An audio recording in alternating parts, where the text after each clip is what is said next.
Over the past few months, we have taken time to examine, as an integral part of our total transformation process and progress, the issue of the will of God. We have examined the will of God, whether it is the general will of God or the specific will of God. We've also been able to examine the will of God in terms of the permissive will of God and the perfect will of God.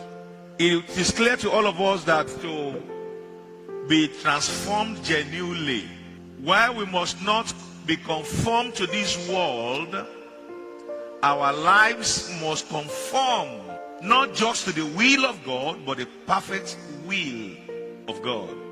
Our lives must prove or be a proof of what is the perfect will of God. And over the weeks, over the months, we've taken time to pray that God will give us grace to align our lives, not with our own will, but His will.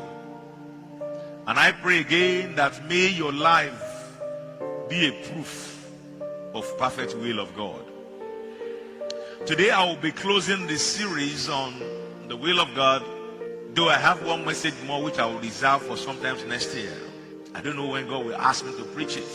But today I will be closing on this study on the will of God as we meditate on the topic, if it is the Lord's will. Say that with me. If it is the Lord's will. We must reach that level in our lives, in our pursuits, to say, if it is the will of God, I'll be willing to go for it. If it's not the will of God, it will not be a problem to my life. In life, we are often tempted to believe that we are in control. If I can do this and this and this, I know this must happen. Sometimes we forget that God is sovereign in human affairs. We live daily, we act daily as if we are in charge. And we've forgotten that we are not in charge at all. I learned a very big lesson. I was coming back from Israel with some pilgrims. And while we were transiting from one airport to another, one of my pilgrims brought a man to me who got interested. He wanted to also go to Israel. And he wanted to make inquiry about when I would go again. That was August last year. And when the man came to me, he made inquiries. And I said, okay. He said, when are you going again? And I said, October. And the man looked at me. He said October. I said, yes. He said, hard by the grace of God. I'm telling you what happened to me. I look at him and I said, does this guy know what he's talking about? I've never been stepped up. I know when I will go. It looks something seamless for me by the grace of God. But I look at him and he said, hard by the grace of God. And I said, okay, just to save my face. I said, okay, by the grace of God. I'm telling you what really happened to me. And he left. I don't think I've seen the man till today. But I learned my lessons. We were getting ready for the October trip that same year. A few days to the time we were to go, Hamas staged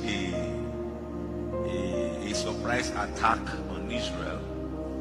So the trip was put on hold. We could not make that trip. We didn't go October, November, December, January, February, March, until end of April. Then I said that guy was right. In life, we get used to some things or get used to God to forget that He's in control. Look at the text. From verse 13, it says, come now. Let's read together, everybody. Come now, you who say today or tomorrow, we will go to such and such a city, spend a year there, buy and sell and make a profit.